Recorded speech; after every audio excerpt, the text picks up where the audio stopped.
Que bom vos ver aqui esta noite. Como vocês sabem, ou alguns sabem, nós temos estado com o propósito de falar desta série que se chama Família 2.0. Então é a família um pouquinho upgraded, não é? Subir um pouquinho mais. Não interessa quão bom a gente tem a nossa família, ou se nós estamos com alguns problemas, a gente pode ter sempre um pouquinho melhor. Podemos ter sempre algo de bom, porque Deus realmente Ele vai transformando as nossas vidas e Ele vai trazendo sempre algo melhor para nós.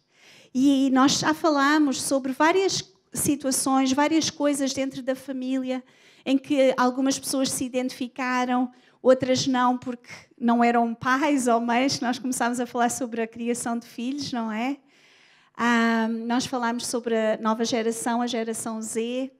Nós falámos também sobre casamento, nós falámos sobre finanças, nós temos falado sobre várias áreas na vida, não só da família como casados, mas na nossa vida pessoal. Porque nós podemos aplicar, a não ser a criação de filhos, para quem não tem filhos, para já não dá, não é? Mas talvez um dia mais tarde. Mas tudo aqui... Amém? Estou à espera do meu netinho. Mas... nós todos podemos aplicar nas várias áreas da nossa vida.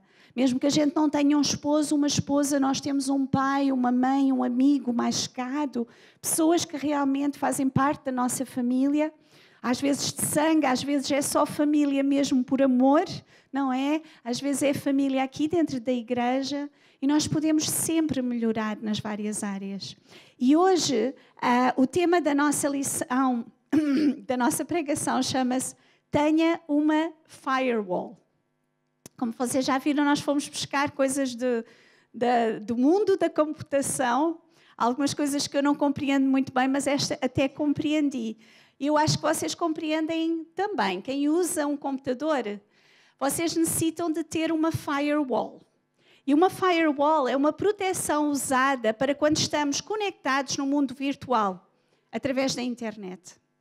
E o que ele faz é que, se nós não tivermos uma firewall boa, e há vários tipos de firewalls com determinados níveis de segurança, se nós não tivermos uma boa firewall, nós podemos ser atacados ou hackeados, não é?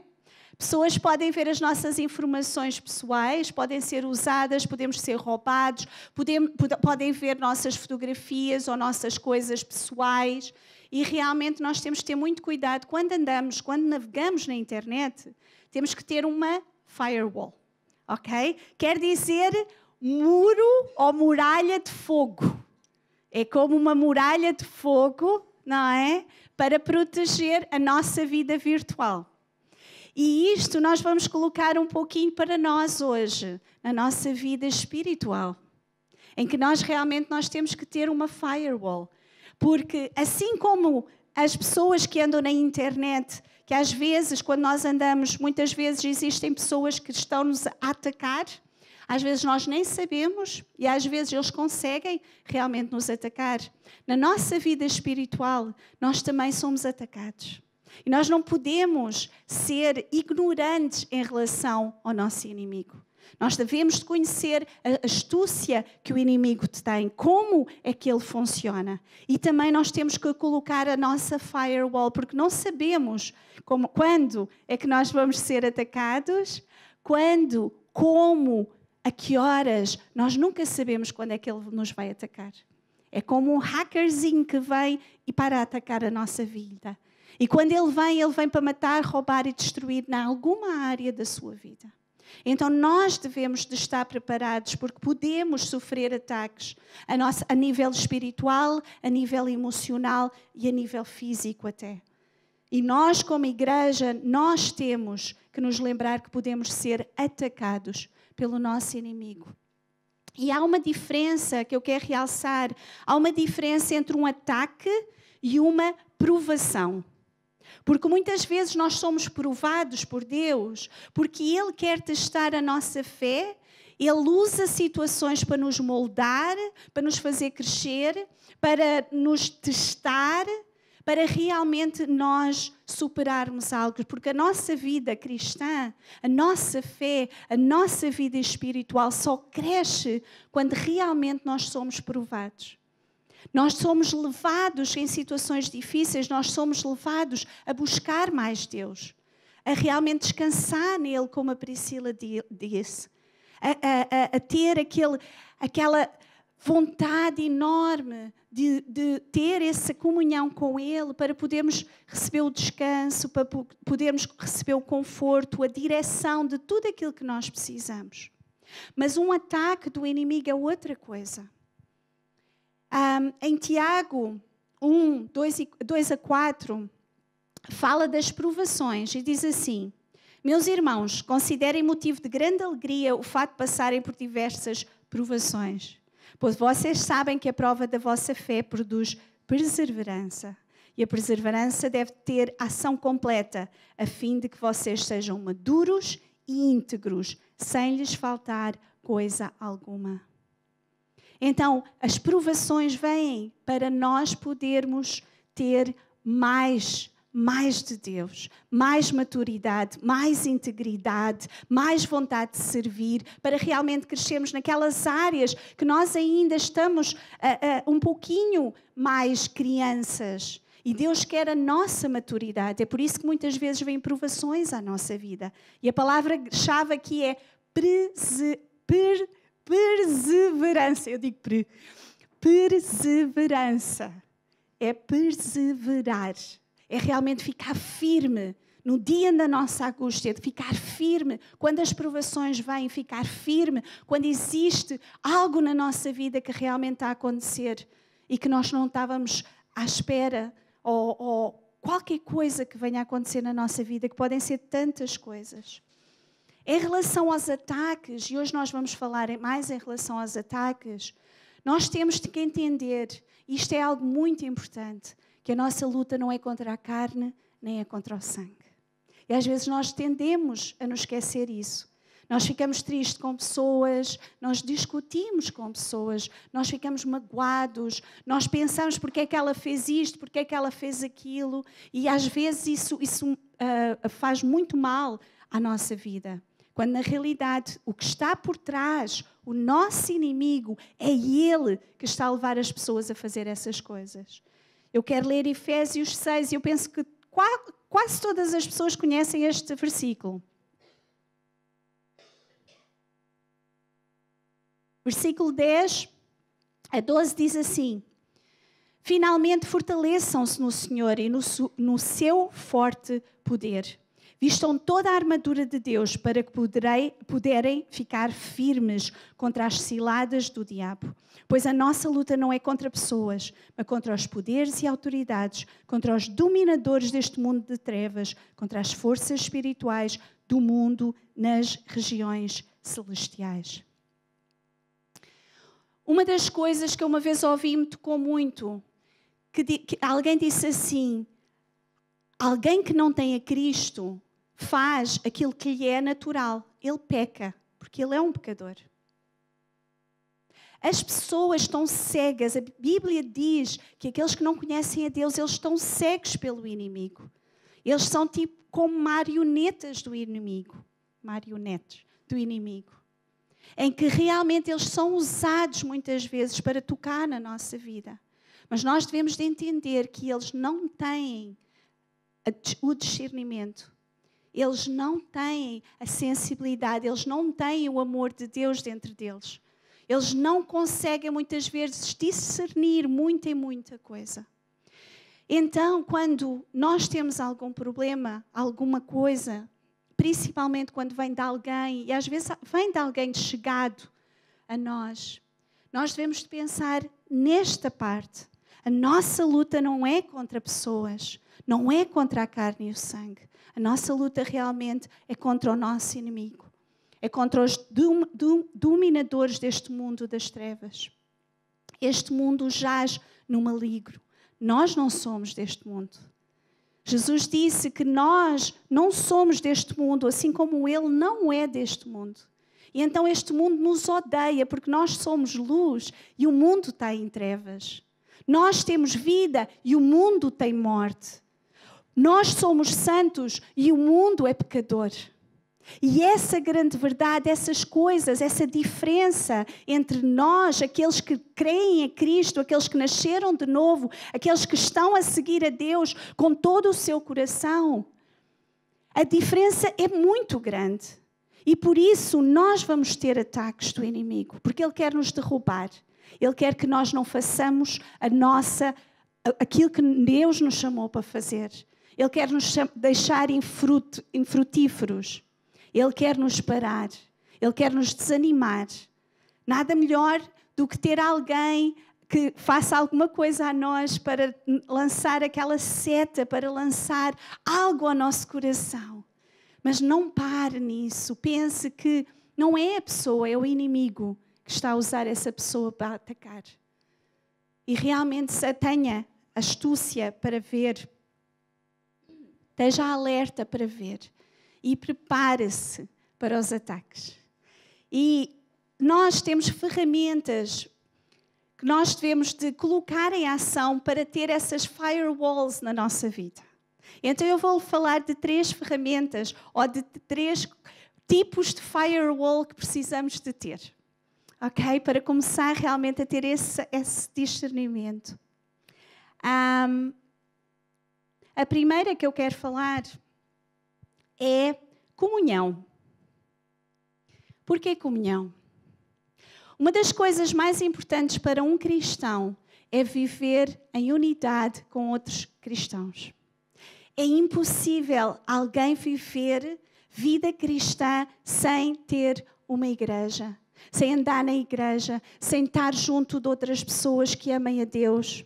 A igreja é lugar, a igreja não é isto, a igreja somos nós. Hoje a igreja está assim um bocadinho mais, né? Isto é a igreja. Nós somos a igreja. Nós somos um organismo vivo que vai, que cresce, que diminui, que vai para aqui, que vai para ali. Nós somos essa igreja. E para isso nós temos que ter comunhão uns com os outros. Alguém que não está junto com outras pessoas, é bem fácil do inimigo tocar e devorar. O mesmo que uma ovelha, o que o lobo faz é que ele tenta atacar as ovelhas que estão fora do rebanho, as ovelhas que se perdem, as ovelhas que estão machucadas e às vezes ficam para trás. Essas são atacadas pelos lobos e muitas vezes devoradas. E então não pense que só vir aqui à igreja é uma coisa que a gente tem que fazer, ou é uma obrigação. Ou não sei como é que você olha para o tempo que nós estamos aqui juntos. Mas eu vou dizer algo, isto aqui é precioso. Precioso para Deus. Precioso aos olhos de Deus, a comunhão daqueles que o amam. Isto é muito precioso e muito mais, isto é muito importante para as nossas vidas pessoais. Qual foi a primeira coisa que Adão fez quando ele pecou? Ele se escondeu de Deus. Ele se escondeu de Deus.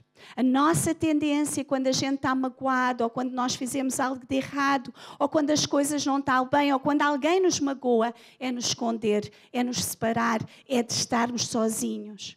Mas isso é estratégia do inimigo. Isso é um ataque do inimigo. Para você levantar essa firewall, para você ter isso, você tem que estar em comunhão. Não tenha medo de ser vulnerável, não tenha medo de se abrir, não tenha medo de não depender, mas de contar com outras pessoas. Porque nós somos chamados para carregar as cargas uns dos outros. Nós somos chamados para nos amar, nós somos chamados para realmente viver em comunhão. E esse é um grande segredo. 1 Timóteo 3, versículo 14 e 15 diz... Paulo a dizer a Timóteo, ele dizia assim: escrevo-te estas coisas, esperando ir ver-te bem depressa. Mas se tardar, para que saibas como convém andar na casa de Deus, que é a igreja do Deus vivo, a coluna e firmeza da verdade. Nesta carta e particularmente neste capítulo, Paulo estava a falar a Timóteo sobre como ele devia eleger bispos e diáconos. Como é que a igreja devia ser formada? Dentro da igreja existe sim hierarquia. Uns são chamados para bispos, uns são diáconos, uns são chamados para louvor, uns são chamados para fazer seja o que for. Existe várias coisas. Deus é um Deus de ordem. E aqui Paulo está a dizer, eu estou-te a escrever estas coisas para que tu saibas como dirigir bem a igreja. A igreja, ele diz, que saibas como convém andar na casa de Deus, que é a igreja de Deus vivo. Portanto, existe isto no Novo Testamento. Muitas pessoas dizem, não sei o quê, não há ir à igreja, não há estar juntos. Há muitas heresias que se têm levantado contra a igreja, porque o inimigo sabe que se as pessoas deixarem de congregar, o inimigo sabe que se as pessoas deixarem de estar juntas, é meio caminho andado para serem enganadas por Satanás. É meio caminho andado para elas começarem a ir por outros caminhos, a não conhecer a verdade. E nós temos que ter cuidado com isso. A igreja é onde nós somos edificados. A igreja onde é que somos ensinados, somos disciplinados às vezes, somos amados, é um lugar de crescimento. Sozinhos nós caímos e não conseguimos nos levantar. Nós somos devorados, nós somos enganados. Juntos somos mais fortes. Amém? Amém? Muitos que estão aqui fazem parte da nossa igreja local. Faça parte de uma igreja local. Faça parte de uma igreja local. Não deixe de congregar. Não deixe de estar. Crie raízes num lugar. Sirva num lugar. Não deixe de estar na igreja. Amém? A segunda, firewall da mente de Cristo. Romanos 12:2 diz assim, não se amoldem ao padrão deste mundo, mas transformem-se pela renovação da sua mente, para que sejam capazes de experimentar e comprovar a boa, agradável e perfeita vontade de Deus. Nós temos que renovar, ativar essa firewall da renovação da nossa mente. Quando nós começamos a entender, como nós começamos a ouvir a palavra de Deus, a ler a palavra de Deus, a transformar a nossa mente, tirar tudo aquilo que nós aprendemos do mundo, os pensamentos e influências e repor e verdadeiramente acreditar em tudo aquilo que Deus diz de nós, tudo aquilo que diz a palavra e essas verdades virem à nossa mente e transformar a nossa vida, aí nós vamos estar protegidos contra os ensinamentos do mundo, contra os ataques do inimigo, para não acreditarmos as mentiras do inimigo, em relação a tanta coisa. E infelizmente, eu queria falar assim, tipo, por 2 horas sobre isso, mas não dá, né? Hoje em dia, amados, tantas heresias que têm se levantado dentro da igreja, que não faz mal uma série de coisas que a Bíblia chama pecado. A Bíblia é clara em tantas e tantas coisas. É o nosso manual, é aquilo que nós precisamos, é o nosso guia. Quer saber algo para a sua vida? Leia a Bíblia, escute pregações, faça parte de uma igreja que prega a Bíblia, de uma igreja que realmente o ensine a verdade, e a verdade é só uma. E a Bíblia não se contradiz. A Bíblia não diz uma coisa e depois diz outra. A Bíblia é muito clara no seu ensinamento. Então tenha cuidado com o que o mundo diz. Encha a sua mente e o seu coração com a palavra de Deus. E o segundo engano do inimigo que ele faz é trazer setas àquilo que nós somos em Cristo. Nós temos que renovar a nossa mente e saber aquilo que nós somos em Cristo. Aquilo que Ele verdadeiramente fez por nós. Nós somos santos, lutando a cada dia com o pecado. Nós fomos lavados, nós fomos perdoados, nós fomos sarados. Nós temos um Deus que nos ama. Nós temos um Deus que nos aceita. Nós temos um Deus poderoso ao nosso lado. Nós não somos mais da terra, como eu disse. Nós somos cidadãos do céu. Nós somos cidadãos do céu. Amém! Essa verdade deixa-me assim entusiasmada, porque é assim, eu particularmente, eu nasci em Angola, vivi em Portugal e estou a viver na Irlanda. Então eu não tenho pátria, na realidade. Eu nunca me senti portuguesa, na realidade, mas também não sou irlandesa. Então, na minha mente, o facto de eu pensar que eu sou cidadã do céu, eu sinto assim, eu tenho uma pátria. Eu tenho aonde eu vou viver. Eu tenho um lugar a que eu pertenço. Eu não sei vocês, mas às vezes eu tinha a sensação que eu não pertencia em lado nenhum. E quando nós estamos num país estranho, parece que nós não pertencemos em lado nenhum. Porque parece que não encaixamos, parece que não há aquele puzzlezinho, parece que nós somos uma peça fora do quebra-cabeças. E nós parece que não encaixamos.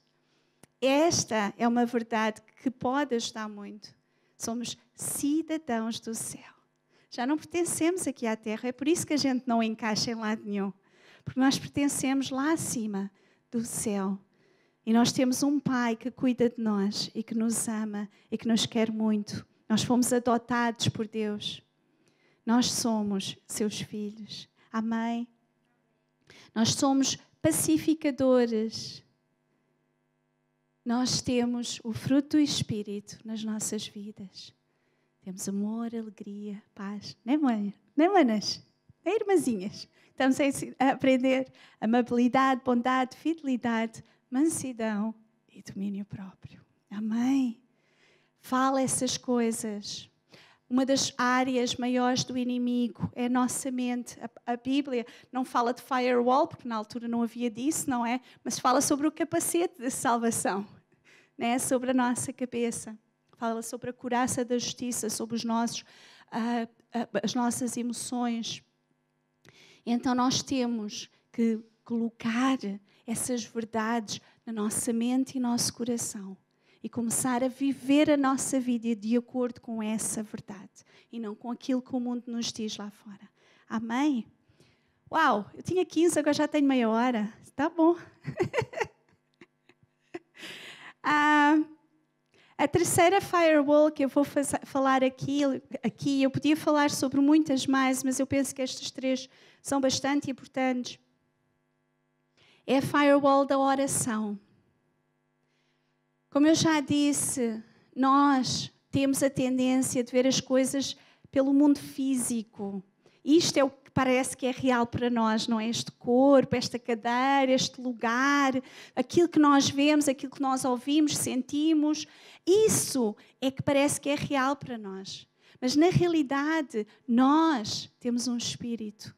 E esse é o verdadeiro eu.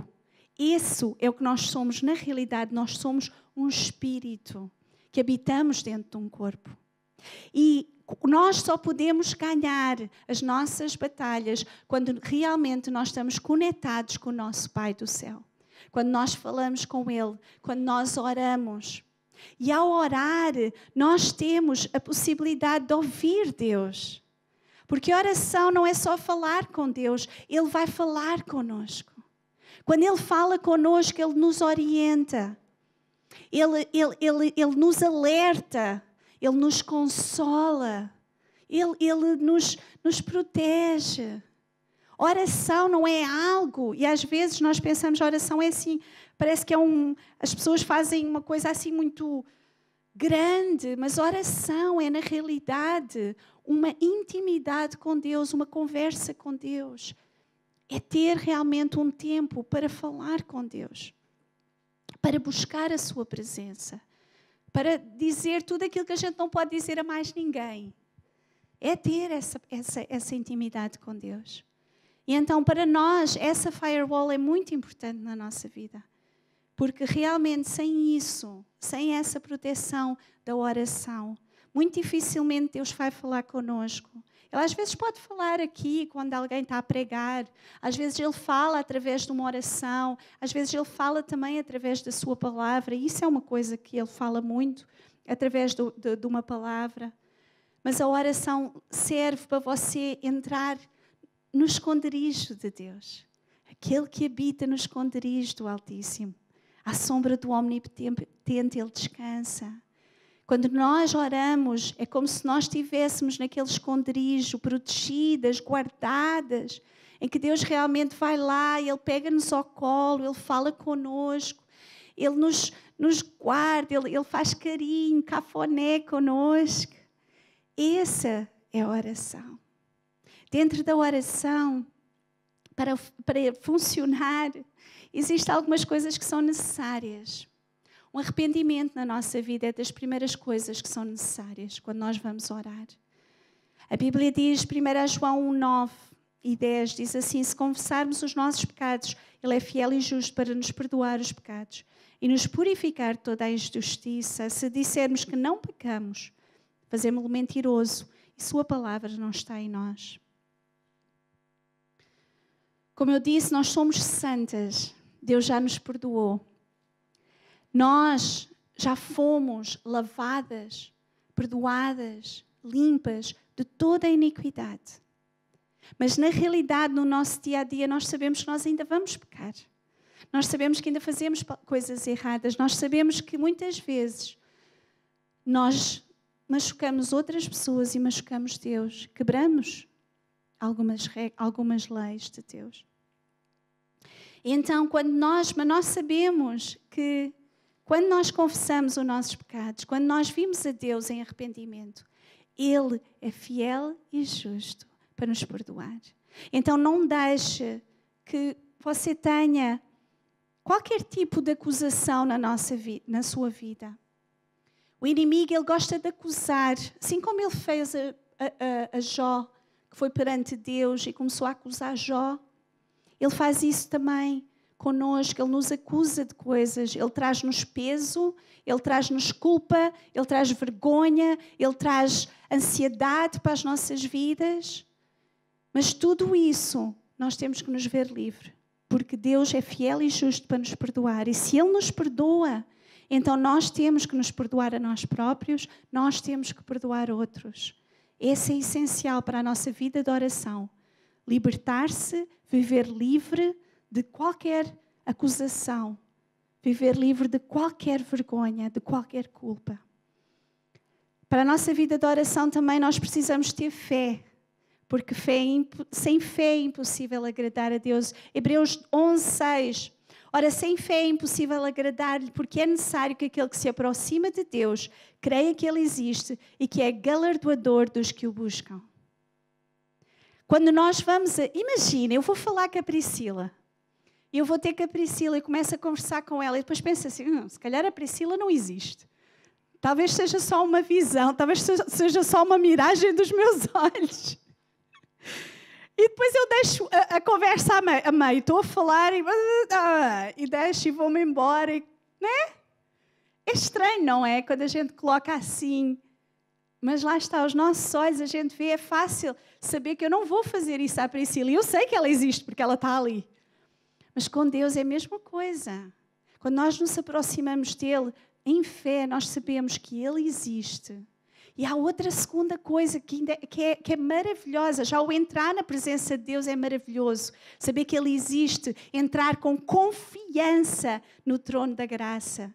E isso é maravilhoso, mas Ele ainda diz a segunda coisa. Ele se torna galardoador daqueles que o buscam. Galardoador, Ele nos dá galardão. Ele nos ouve, Ele nos compreende, Ele nos dá graça e tudo aquilo que nós precisamos para continuar. Então tenha fé que Deus está consigo. Tenha fé que Deus está a resolver as coisas que precisam de ser tratadas. Tenha fé, tenha confiança nele, porque Ele é galardoador daqueles que o buscam. E Ele não falha. Amém? Precisamos buscar também o Espírito Santo diariamente. João 14:26 diz assim: mas aquele Consolador, o Espírito Santo, que o Pai enviará em meu nome, vos ensinará todas as coisas e vos fará lembrar de tudo quanto vos tenho dito. O Espírito Santo é o próprio Deus a viver dentro de nós.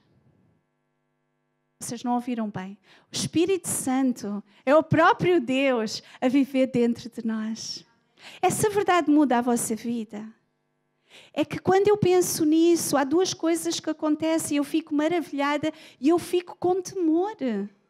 Porque o próprio Deus, o Deus que criou o céu e da terra, o Deus Todo-Poderoso, o Deus que é maravilhoso, que tem todo o poder, que está em todo o lado. Esse Deus escolheu-me a mim para habitar dentro de mim. Ele escolheu a si para habitar dentro de si. Você é o templo do Espírito Santo. E como tal, você deve buscar a presença do Espírito Santo a cada dia. Você deve. Ele diz que o Espírito Santo, Ele é o que nos conforta. Ele é chamado Consolador. É tão interessante esta palavra, chamar o Espírito Santo de Consolador. Ele nos consola quando nós estamos tristes. Mas também Ele é o ajudador. Ele nos ajuda quando nós precisamos de tomar uma decisão.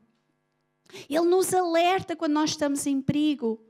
Por isso é tão importante nós realmente buscarmos o Espírito Santo. Ele nos ensina e diz que Ele nos lembra tudo aquilo que Jesus disse. Quando nós lemos a palavra, às vezes nós lemos a palavra e é tão interessante que passado meses nós vamos nos lembrar de algo que nós lemos lá há muito tempo atrás. E Ele nos traz à nossa memória. Isso é o Espírito Santo. Ele nos lembra de tudo aquilo que Jesus disse. O que é que Jesus disse? Está lá escrito na sua palavra, que é a Bíblia.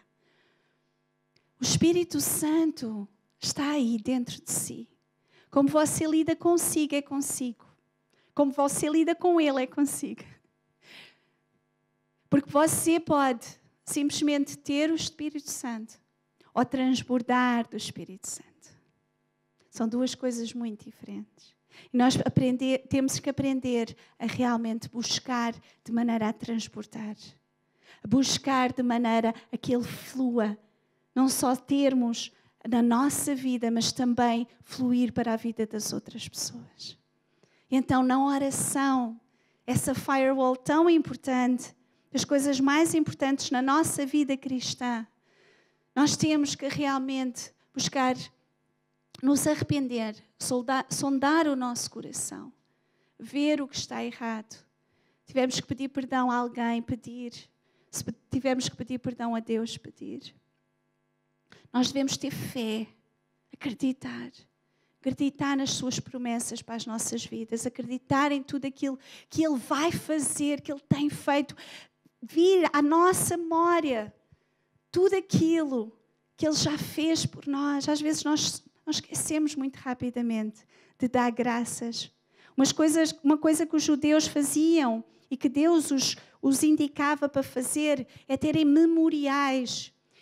Eles tinham festas, eles tinham pedras que significavam algo que Deus fez. Eles tinham várias coisas para os lembrar, porque Deus sabia que eles iam acabar por se esquecer. Quando eles atravessaram o Rio Jordão, Ele mandou que cada tribo levasse uma pedra e ficaram lá 12 pedras amontoadas, para que eles nunca esquecessem os seus filhos, os filhos dos filhos dos filhos. Quando olhavam para aquelas pedras, eles diziam: Deus trouxe o meu povo, o judeu, e atravessou o Rio Jordão, conquistou esta terra, porque Deus estava com eles. E fez eles atravessarem, e era aquilo que as pedras estejam a fazer. Tenha memoriais na sua vida, na vida da sua família. Quando Deus fizer alguma coisa, tire uma pedra, tenha um versículo, tenha algo que vá o fazer lembrar, que traga à memória aquilo que Deus já fez por si. Tem uma pedra na carteira, tá? Às vezes é muito importante porque a nossa memória ela é bem fraquinha para as coisas boas, para todas as bênçãos que Deus nos deu. Ela é muito boa a nos lembrar dos problemas e das coisas que Deus ainda não fez. E nós temos que realmente nos lembrar de tudo aquilo que Deus fez. Amém? Então, devemos realmente prestar atenção ao Espírito Santo também. Conviver. A Bíblia diz para nós orarmos sem cessarmos. E às vezes a gente fica um bocado ansiosos, até ficamos um bocado assustados com orar sem cessar. Como é que nós podemos orar sem cessar? Eu tenho um trabalho, eu tenho filhos, eu tenho tudo. Mas na realidade, orar sem cessar é que o nosso coração, o nosso espírito esteja conectado com Deus. É realmente ter essa sensação que Deus está sempre conosco. É falar com Ele nas coisas mais pequenas. Às vezes é só dizer, Deus, e estar assim uns 10 segundinhos, não é? Antes de voltarmos à nossa vida normal, só realmente agradecendo aquilo que Ele está a fazer. É ter momentos diariamente, no nosso dia-a-dia, a cada bocadinho, lembrar-se de agradecer. De simplesmente dizer obrigado a Deus, de simplesmente falar com Ele, de simplesmente pedir ajuda às vezes, de simplesmente nos lembrarmos que Ele é o Senhor das nossas vidas e que Ele está connosco. Então, quando nós ativamos as firewalls, havia muitas mais que eu posso falar, mas eu creio que essas 3 podem nos ajudar muito, como individualmente, como na nossa família. Então, nós devemos de ativar a comunhão. Firewall é um muro de fogo. O muro não é só um tijolinho, é vários tijolinhos. Então, a firewall da comunhão são vários tijolinhos à volta, não é? E realmente nós temos a consciência que nós não estamos sozinhos. Nós temos irmãos e irmãs que cuidam de nós, que oram por nós, que podem nos ajudar, que podem nos apoiar. Ativar a firewall. Qual era a segunda? Ninguém se lembra. Renovar a nossa mente. Acreditar naquilo que Deus diz para nós, naquilo que Deus diz de nós, naquilo que realmente Ele quer fazer nas nossas vidas e através das nossas vidas. E, em terceiro lugar, a oração. Orar. Arrepender, buscar, ter comunhão com o Espírito Santo. É muito importante.